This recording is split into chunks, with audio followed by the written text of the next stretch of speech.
के सामने जो पंक्तियां पढ़ी गई हैं उसमें भगवान श्री राम और जनक नंदिनी सीता के सिंहासन पर समासीन होने का एक शब्द चित्र है और वह केवल भगवान राम और सीता जी का ही चित्र नहीं है, तो उस सिंहासन के आसपास जो पात्र खड़े हैं और उन पात्रों के हाथ में जो वस्तुएं हैं उनका एक अपना विशेष अर्थ है। उन वस्तुओं का नाम गिनाते हुए गोस्वामी जी ने कहा, छत्र, कमर, व्यजन, धनुष, तलवार, ढाल और शक्ति लेकर के जो पात्र खड़े हैं वे हैं श्री भरत, श्री लक्ष्मण, श्री हनुमान जी, शत्रुघ्न जी, अंगद और विभीषण। यह बात आपके सामने बार बार दोहराई गई है कि राम राज्य केवल ईश्वर के सिंहासन पर बैठ जाने से ही निर्मित नहीं होता। प्रत्येक युग में भगवान के अवतार हुए हैं और उनमें दिव्य शक्तियां हैं, दिव्य सामर्थ्य है, पर प्रत्येक अवतार में तो उस आदर्श राज्य की स्थापना नहीं हो पाई जिसकी कामना आज भी की जाती है, जिसका नाम आज भी लिया जाता है। और इसका तात्पर्य यही है कि अन्य अवतारों में उनके जो निकटस्थ दिखाई देने वाले पात्र हैं उनमें ऐसी योग्यता जो उन्हें पूरी तरह से समझ सके, उनके विचारों को हृदयंगम कर सके और उसे वे क्रियान्वित करें, किसी अन्य युग में ऐसी उपलब्ध नहीं। यहाँ तक कि भगवान कृष्ण के काल की समस्या सबसे बड़ी यही है, जो ऐसा काल है कि जो अत्यंत निकटस्थ व्यक्तियों का भी चरित्र है उसका जो वर्णन महाभारत और श्रीमद् भागवत में किया गया है उसको पढ़ करके आश्चर्य होता है। आपने प्रसिद्ध कथा सुनी होगी, भगवान कृष्ण को समंतक मणि की जोड़ी का अलंक लगा। ठीक है, समाज में ऐसे व्यक्ति होते हैं, किंतु आश्चर्य तो यह पढ़ करके होता है कि स्वयं बलराम जी के मन में भी कुछ न कुछ यह संदेह था कि संभवतः यह मणि कृष्ण नहीं रखे। इससे आप समझ सकते हैं कि वह युग कितना अंधकार में रहा होगा, कितना संशयग्रस्त रहा होगा कि जो इतना निकटस्थ व्यक्ति भी ऐसा संदेह उन पर कर सकता है। और यह पढ़ करके कितना आश्चर्य होता है कि भगवान की सहानुभूति तो पांडवों की ओर है, किंतु बलराम जी की सहानुभूति दुर्योधन है। श्री कृष्ण से स्नेह करते थे, उस अपना उन्होंने अपने विचारों को प्रकट नहीं किया, पर उनके हृदय में यह बात अवश्य थी। और उसका परिचय मिलता है कि वे ऐसे समय में तीर्थ यात्रा के लिए चले गए और अंत में उपस्थित भी हुए, तो उस समय जब दुर्योधन और भीम का गदा युद्ध चला और जब भीम ने दुर्योधन के कथित भाग पर गदा से प्रहार किया, उस समय कमर के नीचे कमर पर गदा का प्रहार करना गदा युद्ध के नियम के अनुकूल है। तो उस समय इतना अधिक क्रोध बलराम जी को आया, तो दुर्योधन बलराम जी का शिष्य था। गदा युद्ध की शिक्षा उसने बलराम जी से प्राप्त की। वे भीम पर बिगड़ पड़े, मारने को प्रस्तुत हो गए और भगवान कृष्ण को बहुत समझा बुझा करके उनको रोकना पड़ा। इसको अन्यथा अर्थ में नहीं ले, भगवान तो वही है, पर वो जो पात्र हैं, जो निकट के व्यक्ति हैं, उनकी मनस्थिति के जो चित्र मिलते हैं, वही स्पष्ट करने के लिए यथेष्ट है कि वो संहार की भूमिका को ही उन्हें क्यों स्वीकार करना पड़ा, क्यों उन्होंने कौरव और पांडवों के युद्ध के रूप में महासंहार होने दिया, क्यों उन्होंने अपने ही यदुवंशियों के संहार को रोकने का प्रयत्न नहीं किया, क्योंकि वे समझ लेते हैं, अनुभव करते हैं कि इन सब में इतनी विकृति बैठ गई है कि केवल बुरे ही व्यक्ति नहीं, अच्छे कहे जाने वाले व्यक्ति भी वो अपने उस कर्तव्य और धर्म से च्युत हो चुके। तो अगर राम राज्य बना तो उसमें श्री राम की मुख्यता नहीं। राम राज्य इसलिए बन पाया कि जिन पात्रों का नाम दिया गया है, जिस संदर्भ में आप कुछ दिनों से व्याख्या सुन रहे हैं, गोस्वामी जी कहते हैं श्री भरत छत्र लेकर खड़े हैं, जब उनका संकेत है कि लक्ष्मण जी धनुष लेकर खड़े हैं, चवर लेकर के शत्रुज हैं, हनुमान जी वेजन लिए हुए हैं, और जब यह पढ़ने को मिलता है कि विभीषण के हाथ में ढाल है, तलवार है, अन्य के हाथ में शक्ति है, तो ये केवल एक गणना मात्र नहीं, इसके पीछे रामराज जी का दर्शन है। और सीधी सी बात है कि ईश्वर तो सर्वत्र है, और जब तक उनके निकट ये पात्र नहीं आते तब तक रामराज्य नहीं बनता।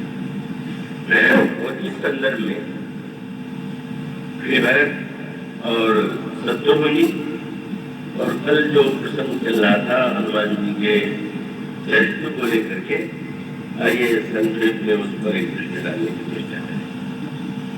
हनुमान जी के हाथ में पंखा, ये पंखा देखने में एक साधारण सी बात है, साधारण से साधारण व्यक्ति भी गर्मी से संतुष्ट होने पर उससे रक्षा पाने के लिए हाथ में पंखा रहता है, और पंखे के द्वारा वो अपना श्रम दूर करता है, अपने थकान दूर करता है। और ये जो हनुमान जी के हाथ का विजन है, वो अपने श्रम को दूर करने के लिए, अपने श्रम को दूर करने के लिए तो सभी पंखा डुलाते हैं, पर गोस्वामी जी ने एक बड़ा सांकेतिक चित्र प्रस्तुत किया। श्री राम का अवतार क्यों हुआ? उन्होंने कहा समस्त संसार के प्राणियों का श्रम दूर करने के लिए ही प्रभु अवतरित होते हैं। और इसीलिए राम राज्य के बाद गोस्वामी जी एक चित्र प्रस्तुत करते हैं, और वो अंतरंग चित्र है, और उस चित्र में कुछ पात्र जो यहाँ पर राज सिंहासन के आसपास है वे भी नहीं, वहाँ अंगद नहीं है, वहाँ विभीषण भी नहीं है, वो विराट किए जा चुके थे। लेकिन प्रभु श्री भरत, श्री लक्ष्मण और हनुमान जी से यह कहते हैं, शत्रुघ्न जी से प्रभु ने ये कहा कि मैं उपवन में चलना चाहता हूँ। गोस्वामी जी ने जो पंक्ति लिखी वो आपने पढ़ी हुई, और उसका तात्पर्य कितना सांकेतिक। गोस्वामी जी ने लिखा हरण सकल श्रम, परम श्रम पाई। जब आप दूसरे की थकान दूर करना चाहेंगे तो आपको भी थकना तो पड़ेगा। यदि किसी के सिर पर बोझ है और आप चाहते हैं कि वो बोझ उस व्यक्ति को उसके सिर से उतार लिया जाए, उसका उपाय यही है कि अपने सिर पर उस बोझ को उठा लें, और जब आप उस बोझ को उठाएंगे तो आपको श्रम होगा। उस वाक्य में उन्होंने यही कहा कि समस्त संसार के प्राणियों का श्रम दूर करने वाले प्रभु थक गए, श्रमित हो गए, और तब कहाँ गए जहां शीतल अमराई। प्रभु विश्राम के लिए वहां जाते हैं जहां शीतल अमराई। वैसे भी आम्र का फल बड़ा मीठा, बड़ा रसीला है, और भगवान को तो आम्र फल और आम्र का वृक्ष अत्यंत प्रिय है। यह अमराई भौतिक अर्थों में भी व्यक्ति के लिए विश्राम देने वाली, छाया देने वाली, रस देने वाली है, पर गौतमी जी अमराई का एक अर्थ और भी करते हैं, और वह आपने वाक्य पढ़ा होगा मानस में। गौतमी जी कहते हैं, जैसे शरीर के श्रम को मिटाने के लिए कहीं हम छाया ढूंढते हैं, धूप में चल रहे हो, थक गए हो, और कहीं आम का वृक्ष दिखाई दे जाए तो लगता है कि थोड़ा छाया में बैठकर विश्राम करें। शरीर का श्रम दूर करने के लिए अमराई सक्षम है, पर जो ये व्यक्ति के मन का श्रम है वो तो अमराई में जाके भी दूर नहीं होता, राजमहल में भी दूर नहीं होता, उत्कृष्ट से उत्कृष्ट भवन में रह करके भी दूर नहीं होता। शरीर को समस्त सुविधा दी जाए, थकान मिटाने की चेष्टा की जाए, पर मन जो है वो तो ऐसा श्रमित है, और श्रमित होना बड़ा स्वाभाविक है। हमारे आपके शरीर को जो इंद्रियां हैं उनसे हम निरंतर कोई न कोई काम लेते रहते, या यूं अनुभव करें कि नेत्र, जिह्वा, नासिका, इनकी मांग को पूरा करने के लिए हमारा सारा जीवन कर्म करने में व्यतीत हो रहा है। कान निरंतर गान कान सुन तो ही चाहे, और आंखें चाहती रूप रहने सराहत नासा अतर सुगंध चाहत फूलन की माला, त्वचा चाहती सुख से संगर सुंदर परवाला, रसना चाहत रहत नृत्य खाते मीठे चर परे, इन पंचन जी पर पंच को गोपन को विक्षुप करे। दिन भर व्यक्ति श्रम कर रहा है, पर मेरी भी चित्रवाद है। शरीर अगर कुछ तृप्ति का भी अनुभव करे तो दिन भर कार्य करते हुए भी उसको अंत में यह लगता है कि भाई अब विश्राम की आवश्यकता है, वो नजर पड़ जाता है, पलंग पड़ जाता है। पर बड़ी विचित्र बात है, शरीर सो गया और मन को वहां भी चैन नहीं, क्यों? मन नए स्वप्नों का निर्माण करते, और उस स्वप्नों में अगर वो केवल अच्छे सपने ही देखता तो भी कोई बात नहीं, अधिकांश तो सपने बुरे ही आते हैं, और उस सपने में भी वो दुखी होता है। देखा सपने में स्वप्न सत्य नहीं है, पर आप पौधा यह पाएंगे कि बुरा स्वप्न देख करके उठे तो बहुत देर तक व्यक्ति का मन खराब रहता है, बुरा सपना है। और इतना ही तो हमारे यहाँ पुनर्जन्म का सिद्धांत है, शरीर थक गया और शरीर के विनाश का भी काल आ गया, और काल आने के बाद भी जो वह एक अत्यंत मन है वो संतुष्ट नहीं। पुनर्जन्म क्यों होता है? मानो मन शरीर की इंद्रियों से कहता है कि हमारी तो प्यास बुझी, हमारी इच्छा तो पूरी हुई नहीं, तो तुम में शरीर तुम्हारा छूट रहा है तो नया शरीर बना ले। इसी बात को मैंने पुस्तक में गोस्वामी जी ने ये कहा कि प्रभु मूढ़ मन बहुत भी हो, इस मूर्ख मन ने ये बड़ा कष्ट किया। क्या?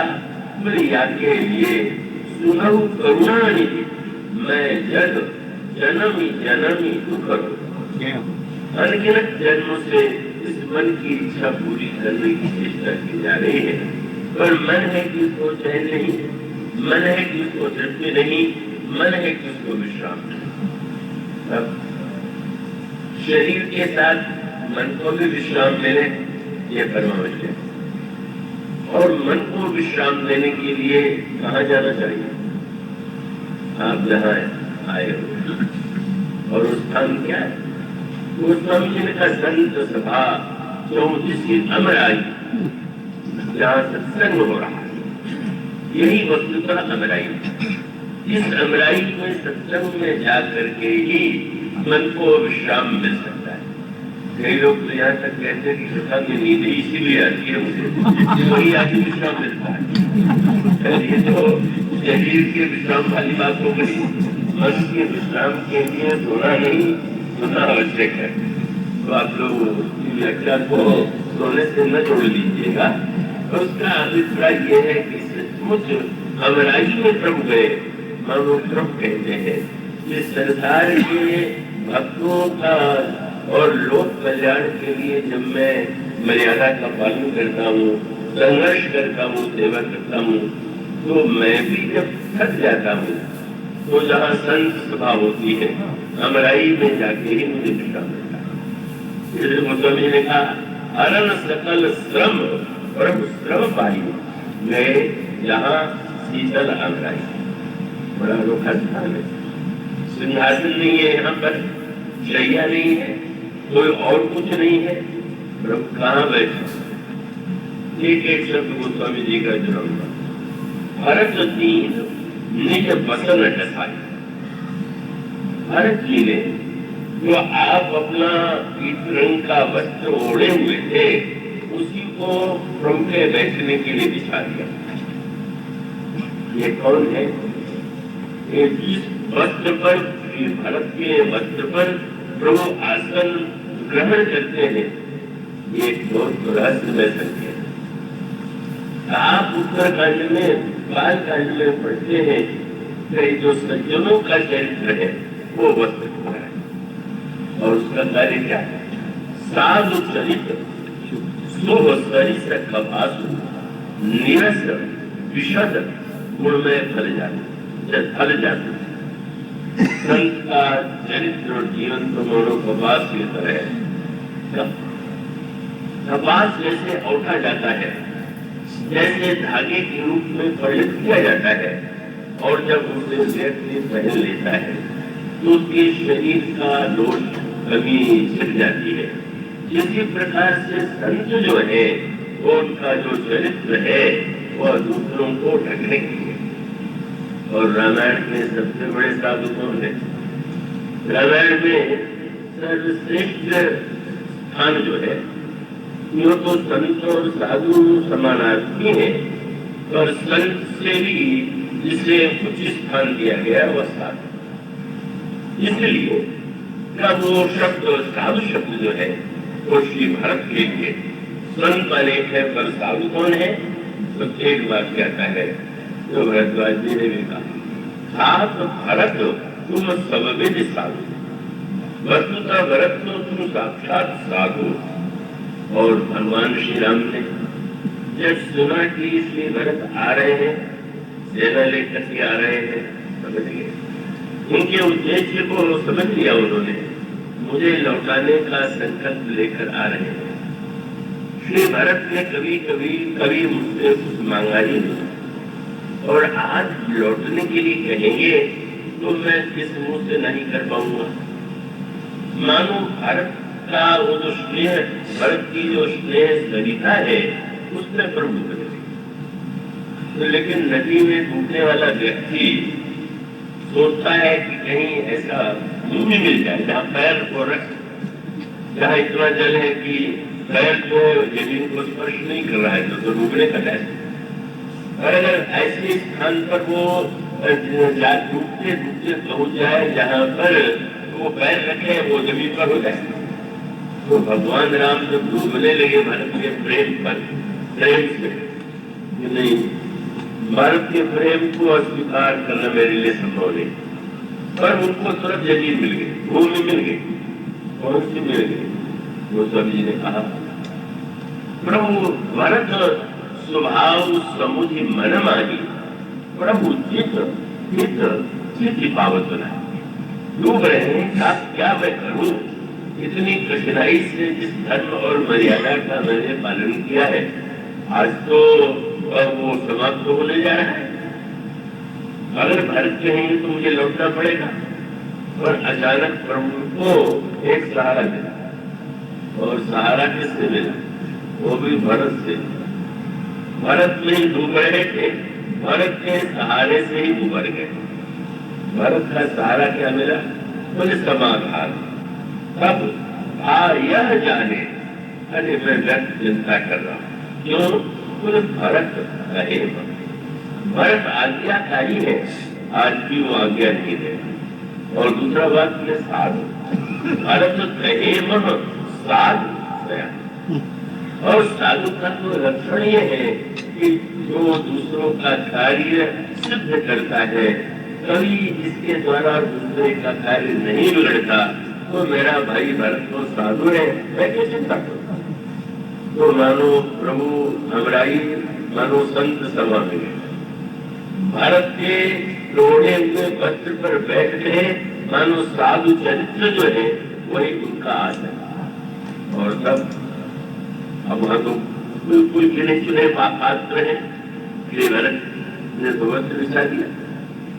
अब प्रश्न ये था कि जो अन्य सेवा, एक तो भगवान के चरण को दबा करके तब उसकी थकान मिटाना, तो उस कार्य को लोग आशा पूछते थे कि हनुमान जी करेंगे। हनुमान जी सर्व कला निष्णात, तो एक ही बात उनके लिए कह दिया गया कि कौन उसको काज कठिन जग माही, जो नहीं हुए साथ में पाए। ऐसा कोई कार्य ही नहीं है कि जो हनुमान जी न कर। अद्भुत अद्भुत, ऐसा कोई बात है ही। पर आश्चर्य हुआ, हनुमान जी के द्वारा चरण सेवा गुरु की, बड़ भागी अंकल हनुमाना, चरण कमल चापट की दिनाना। प्रभु को पीठ पर बैठा करके उनके वाहन बन जाए, प्रभु के चरणों को दबा करके उनके कष्ट को दूर करे। पर हनुमान जी ने विलंबता पूर्वक पंखा ले लिया। श्री भरत ने प्रभु का एक चरण और शत्रुघ्न दूसरा चरण का उसका लालन स्नेह से स्पर्श करने लगे। पूछा गया, हनुमान जी क्या कर रहे हैं? गोस्वामी जी ने सुंदर शब्द लिखा, मारुत सुत तब मारुत करे। मारुत पुत्र है, इसलिए उन्होंने पंखा झलने का काम किया। और जल भी कैसे है? उलट बपुष लोचन जल भरे, आंखों में आंसू है, शरीर में रोमांच है, और वो पंखा चल रहा है, मानो एक मीठी काव्यमयी कल्पना है।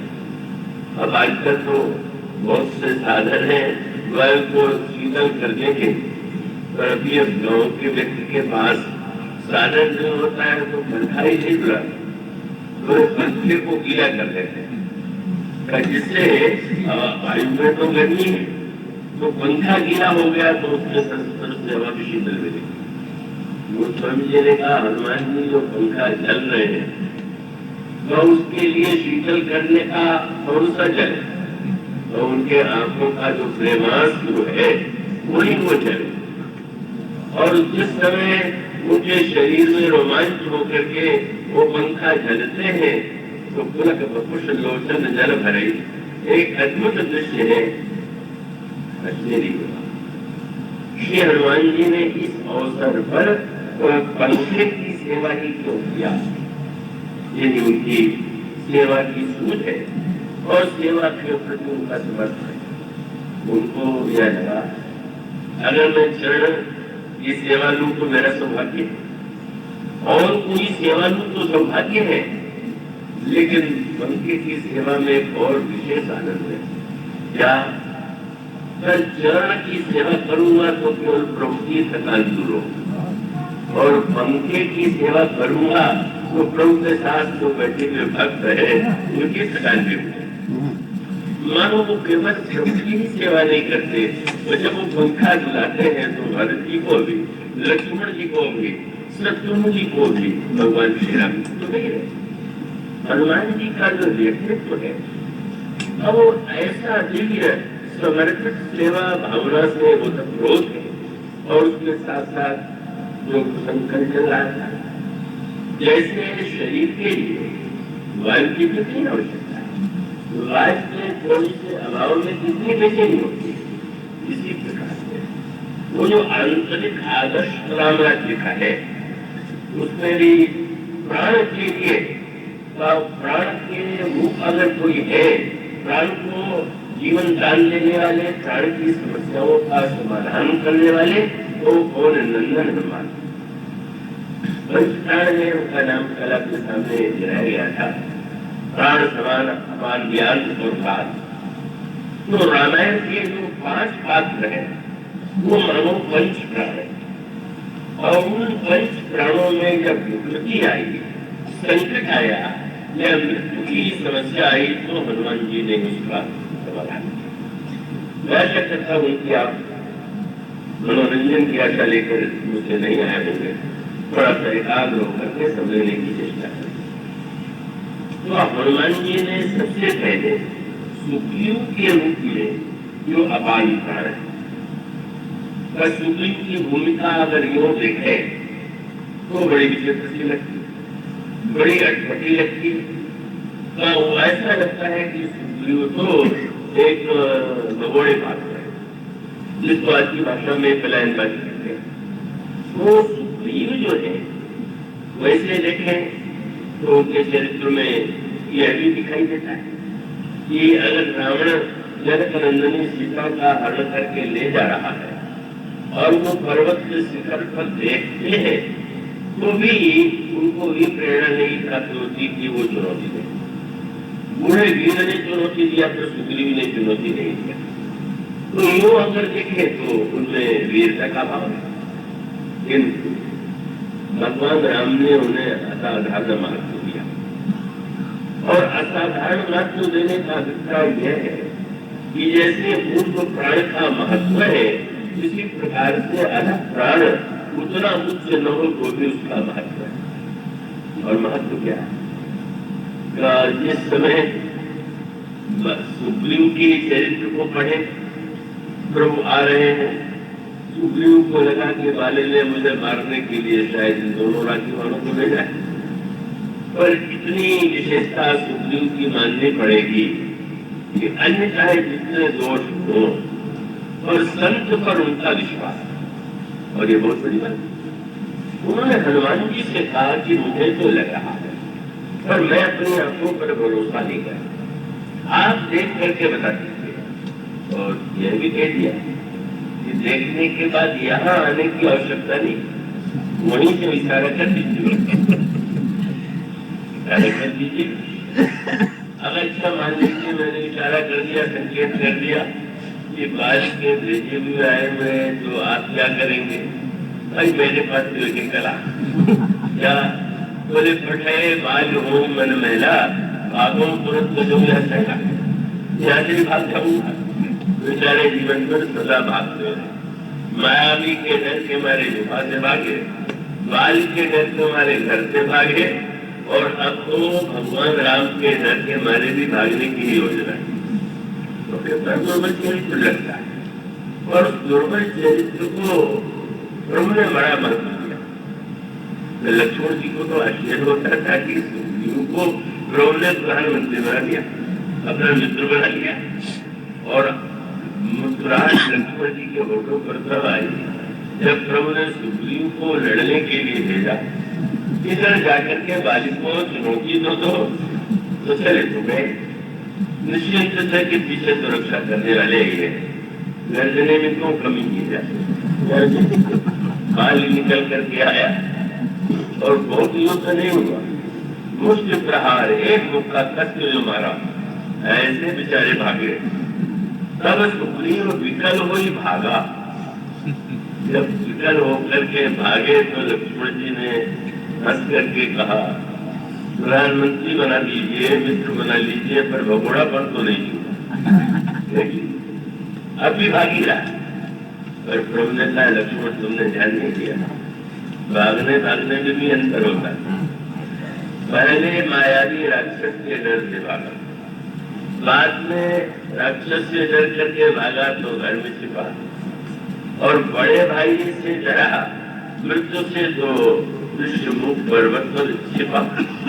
इसका अभिप्राय है दैत्य से डर करके घर में, घर से डर करके ऋषिमुख जहाँ संतों का समान है, ऋषियों का समान है। प्रभु ने कहा, तुमने ये ध्यान नहीं दिया कि इस समय भी भागा पर भाग के मेरे पास वो आया। और इसलिए ईश्वर के पास भागना बहुत बड़ी बात है। भगोड़ापन बहुत बुरा है अगर हम संसार में भागते हैं। और भाग करके अगर हम भगवान की शरण में चले जाए तो मानो एक प्रसंग आपको बतावे बड़ा अनोखा है। जब कुंभकर्ण लड़ने आया तो आध्यात्मिक तत्व में कुंभकर्ण का अभिमान, गौतम जी मेरे पुस्तक में कहते हैं वो दशमौली अहंकार, वो अहंकार तो सबसे बड़ा प्रवचन है। सारे बंधनों को उसने परास्त कर दिया, न्याय चित्रों को खा दिया। और गौतम जी ने तो यहाँ तक कह दिया कि अंत में हनुमान जी भी उस समय के लिए अगर मूर्छित हुए तो वो कुंभ करने करते हनुमदास कभी मूर्छित हो। गौतम जी ने कहा सबको मूर्छित करने के बाद सुग्रीव भी मूर्छित हो गए, हनुमान जी मूर्छित हो गए, सारे बंदर मूर्छित हो गए। मानो संकेत दिया है कि अभिमान ऐसा प्रबल शत्रु है कि श्रेष्ठ से श्रेष्ठ व्यक्ति भी कभी न कभी, कुछ लोग तो मारे जाते हैं अभिमान से, कुछ लोग खाए जाते हैं और कुछ लोग जो है अन्य किसी बंदर को नहीं, सुग्रीव को बगल में दबा लिया। उसका मनोविज्ञान है। अभिमानी बदला लेने के लिए विजय रहता है। तो उसे पता था कि सुग्रीव का बड़ा भाई तो बाली है, इसी ने हमारे बड़े भाई को बगल में दबाया। अब इसको बगल में दबा के लिए चले तो बदला भी छूट जाएगा और अपने बड़े भाई के पास कह देंगे कि लीजिए ये भेंट हम आपको देते हैं। सुग्रीव बगल में देते हुए, लेकिन थोड़ी क्षण के बाद सुग्रीव की मूर्छा हुई। इसका और अंतरंग तात्पर्य है सुग्रीव की ज्ञान के वह रूप है जो बदलता रहता है, कभी है कभी नहीं। उपजे निश्चय ज्ञान जी में भाई कुसंग सुसंग, इस प्रकार का ज्ञान। तो वो अभिमान के द्वारा बंदी को बना लिए गए पर मूर्छा दूर हो गए। और दूर होने के बाद देखा, सोचा मैं कहाँ हूँ।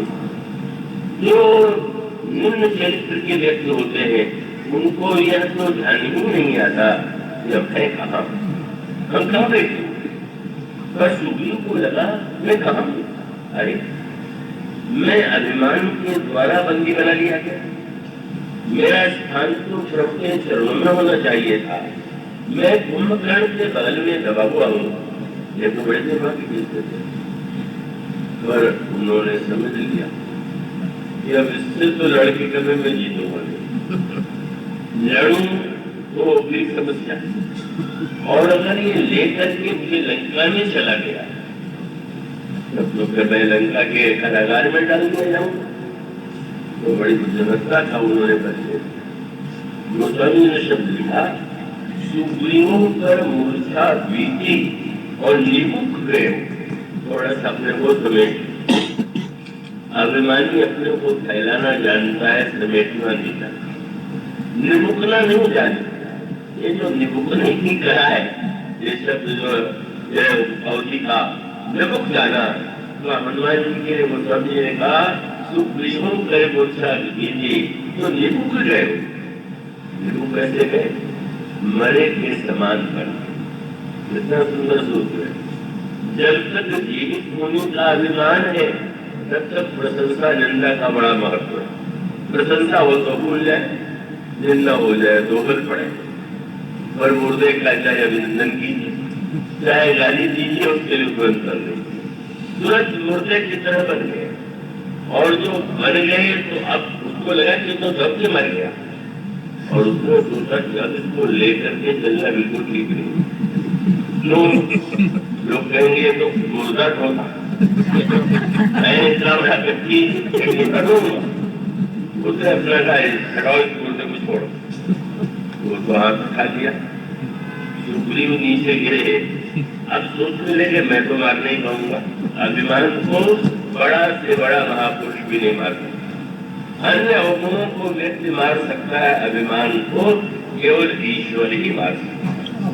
तो इसका अर्थ है कि आप तो सत्कर्म करेंगे, सदगुरु करेंगे वह भी तो मैं लेकर के ही करेंगे। मैं जब करूंगा, मैं पूजा करूंगा, मैं पाठ करूंगा, मैं दान दूंगा, मैं कहा आप मिटा देंगे। और इसलिए उन्होंने सोचा कि अगर इसको किसी तरह से प्रभु के पास लौटा ले चलूं, हम लोगों ने पूछी कि स्वयं लड़के इसको मिटाना था तो मारा जाए। और सोचा कि लौटेंगे कैसे, तो तुरंत उन्होंने छोटा स्वरूप बनाया और छलांग लगाई। और छलांग लगाने के बाद क्या किया, बोले दशनन काटी नासिका काला। बंदर ने बड़ी कला का प्रयोग किया, दांत से तो कुंभकर्ण की नाक काट लिया और कान काट लिया। अभिमान के दो क्रिया आ गए। अभिमान की सबसे बड़ी भाषा है कि नाक न कटते पाओ, और अभिमान का दूसरा सबसे बड़ा अंग है कान। कोई प्रशंसा करने वाला मिल तो जाए, उस कान का घड़ा खोले हुए निरंतर प्रशंसा की शराब पीने की व्यग्रता। भगवान कुछ ने कहा इसी पर प्रहार होगा, कोई से बोला और फिर भागे तो सोचा कि अब नाक कट गई, कान कट गया, अब तो जाएंगे लंका में, तो लोग भले भले मना देंगे। अब चलो, लौट करके आया और फिर वो तो प्रभु को सामने पा लिया। प्रभु ने संहार कर दिया कुंभकर्ण का। प्रभु ने हंस करके कहा, लक्ष्मण आज भागने वाले ही कुंभकर्ण को मरवाए। देखा है सब लोग वही थे, लेकिन उस व्यक्ति को तुम समझते थे कि उसका भागना उसकी कायरता मात्र है। जब जोड़ करके सब समान नहीं हो, सब में समान योग्यता नहीं हो। पर प्रश्न है कि हमारी योग्यता किससे जुड़ी हुई? अगर वो किसी आदर्श से जुड़ी हुई है तो हमारी दुर्बलता भी गुण बन जाएगी, और अगर वो दुर्बलता से जुड़ी हुई है तो और भी हमें अनुमान करा भी। सुग्रीव रामायण के अपान प्राण जैसी चर्चा की गई थी। जब कोई व्यक्ति बहुत उपद्र करता है तो अपान प्राण भी और भोग की प्रबल लालसा सुग्रीव की विकृति विकृत बना देती है। और नंदन गोस्वामी जी ने शब्द वहां पर भी मौन का ही लिखा। जब सुग्रीव बहुत दिनों तक भगवान से नहीं मिलने गए तो गोस्वामी जी की पंक्ति देखेंगे, यहाँ पवन सुख हृदय विचार। पवन सुख कहने का अभिप्राय यह है कि सूर्य के अंश से सुग्रीव का जन्म हुआ है। और आप देखते हैं किसी दिन बादल अगर आकाश में गहरे आ जाए तो सूर्य का प्रकाश भी नहीं मिल पाता। हनुमान जी को लगा कि सूर्य के अंश से जन्मे हुए इस सुग्रीव के ऊपर वासना का बादल छा गया, और वासना के आदर का बादल बड़े घातक, और बादल बहुत घने हो और कोई बहुत हवा की तीव्र गति हो तो आप देखेंगे बादल छिन्न हो जाएंगे। पवन पुत्र ने सचमुच जिस तरह से वासना को छिन्न भिन्न कर दिया और उनके अंतःकरण में वैराग्य का उदय करा। सुग्रीव को लगा कि मैंने कितनी बड़ी भूल कर दिया, मैं मित्र बन करके भी मैत्री के कर्तव्य का पालन नहीं किया। और इस तरह से उन्होंने मानो पहले प्राण को जो जीवन दान दिया। प्रभु कह चुके हैं, यही चाहे तुम्हारा में बाली, यही तरह तो मूढ़ कंकाली। तब आपने अपान प्राण में वैराग्य की सृष्टि की। राम राज्य की स्थापना के लिए एक गुण चाहिए, वैराग्य। वो आज सुग्रीव में, और आप उसके बाद देखेंगे सुग्रीव में कभी आगे चल करके विषय लालसा का कोई प्रसंग नहीं आता। और द्वितीय प्राण है ये बंदर, कृपया पूरे कर्म नहीं। गोस्वामी जी कहते हैं ये बंदर क्या है? उन्होंने कहा मेरे कथा में कैवल्य साधन अखिल भाव मरकट कट ज्ञान सुग्रीव जलन सेतु, सीमित ज्ञान सुग्रीव है। और ये जो बंदर है नाना प्रकार के सत्कर्म है, सगुण है, साधन। साधनों में भी एक कमी होती है और वो संकेत में न वहां कर। तो प्रारंभ में जब कोई व्यक्ति साधन की ओर चलता है तो बड़ा उत्साह होता है, बड़ी उमंग होती है। लेकिन व्यक्ति ये कल्पना करता है कि कितनी शीघ्रता से हमें सिद्धि मिलेगी और लक्ष्य की प्राप्ति हो जाएगी। एक सज्जन ने सुन लिया कि गायत्री मंत्र जप करने से तेज बढ़ता है, तो वो सामने शीशा रख लेते हैं ये देखने के लिए कि आज जप करने के बाद कितना तेज बढ़ा। तो अगर इस प्रकार का साधक उतावला हो जाए तो बेचारा अगर देख ले कि कुछ तेज तो बड़ा बड़ा नहीं, अरे बेकार है। साधक की समस्या सबसे बड़ी हुई और बंदरों के जीवन में भी ये समस्या आ गई और वो समस्या का रूप यही था कि 1 महीने तक तो बड़ा उत्साह बना जब चले सफल सरिता सर मन को, और कैसा लगने लगा कि शरीर से उबर उठे। राम काज लैलीन मन विसरा तन खर्च हो। पर 1 महीने के बाद प्यास लगी, जंगल में भटक गए, मिले जल मन गहन बुलाने। ये मन क्या है? संशय जो है वही मन। जब साधक को जप करने में, पाठ करने में, पूजा करने में उसकी कामना पूर्ण नहीं होती है तो वो संशय करने लगता है, ये झूठी तो नहीं लिखा होगा, क्या गैर तो नहीं है। यह जब उत्पन्न होता है उसमें उनकी रक्षा करने वाले कौन है? सारे बंदरों को यह आज्ञा दी गई थी कि सीता जी का पता लगाने के लिए आपको 1 मास का समय दिया जाता है। 1 मास में पता लगाए बिना ही लौटावेंगे तो प्राण की रक्षा हो, और 1 मास व्यतीत करके बिना बताए पता लगाए लौटेंगे तो प्राण दंड दिए जाए। तो जो दुर्बल चरित्र वाले साधक जैसे होते हैं उन्होंने गणित कर लिया कि कितने दूर जाना है, जितने दूर में 1 महीने में लौटाए मिल जाए तो ठीक, न मिले तो कम से कम प्राण को बचा रहे। वो तो योजना पद्धति से गए लौटाए।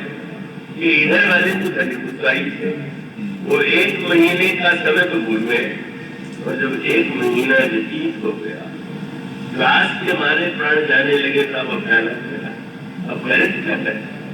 बोले यहाँ तुझे सीता कह पाई और वहां गए मारी का पिराई। यहाँ सीता जी का समाचार मेरा नहीं हुआ जाए तो तुझे मार डालेगी। और तो वो इतने निराश हो गए कि समुद्र के किनारे अनशन करके प्राण देने को प्रस्तुत हो गए। ऐसा हीरा होता है। रिवा में एक ब्रह्मचारी साधक मेरे परिचित थे, उन्होंने घोषित कर दिया कि भगवान ने मुझे स्वप्न देकर के यह बताया है कि तुम यज्ञ करो, यज्ञ में स्वयं में प्रकट होगा। तो कई सपने उनको फलीभूत हो गए। उस सपने को उन्होंने इतना सही मान लिया कि घोषणा कर दिया इस विष्णु यज्ञ में भगवान स्वयं प्रकट हो। भीड़ लग गई, दर्शनार्थियों की। यज्ञ हुआ पर भगवान प्रकट नहीं। आप लोग सपने को इतना प्रामाणिक न मान लिया करिए कि आपको सपना आ जाए और भगवान के रूप में कोई आकृति दिखाई दे जाए तो उसे भगवान की आज्ञा मानने की भूल करें। नहीं तो भोपाल वाले उस सज्जन की तरह जो चुनाव में इसलिए खड़े हो गए, जब उनसे पूछा गया आप क्यों खड़े हो गए, तो उन्होंने कहा कि भगवान कृष्ण ने आदेश दिया है तो तुम खड़े हो जाओ। परिणाम हुआ कि जमाना तक हो गए। अब यही मान लो भगवान ने क्या तैयारी होगी, बस दूसरा भगवान ने सब तो जुड़ा कर दे।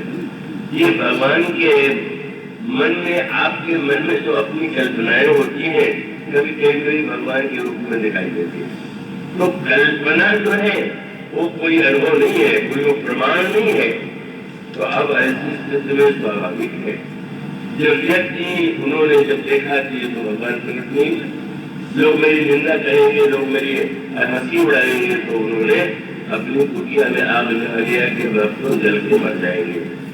वो तो कुछ लोगों ने देख लिया, निकाल लिया, बेचारे बड़े दुखी हुए, बाद में मुझसे मिले और उन्होंने कहा कि कहीं ऐसा कैसे हो।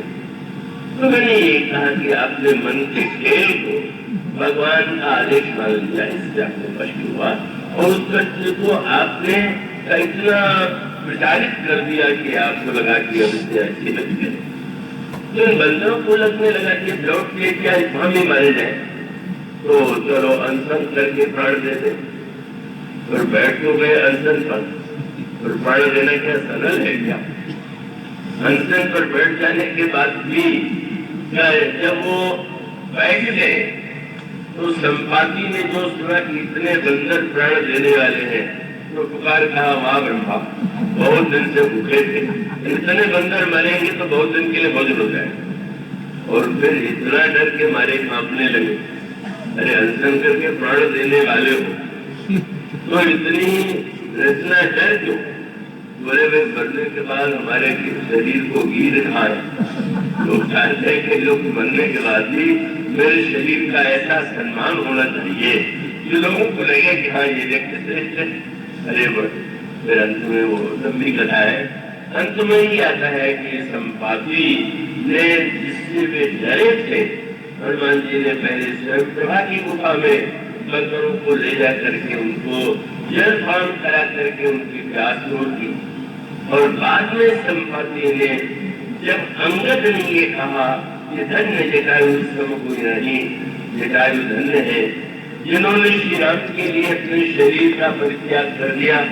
संपाति ने तुरंत कहा, और अरे आप लोग मेरे भाई जटायु के विषय में कुछ कह रहे हैं? नहीं। वो संपाति चला जाता है, चला आता है, और चले आने के बाद तो फिर जब वो चला आया तो बंदरों को कहा डरोगे, और फिर कहा कि सीता जी मिलेंगी, और वो समुद्र में लंका है, लंका में वो अशोक वाटिका है, अशोक वाटिका में वह सीता जी बैठी हुई।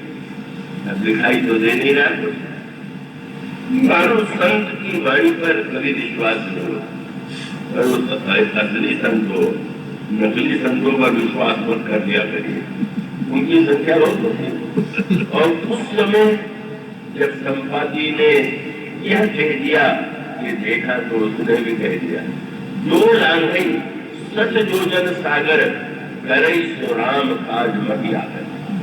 आप लोगों ने जो 100 दिन का समुद्र लांघेगा तो वही इस कार्य को कर सकता है, सभी असमर्थ है।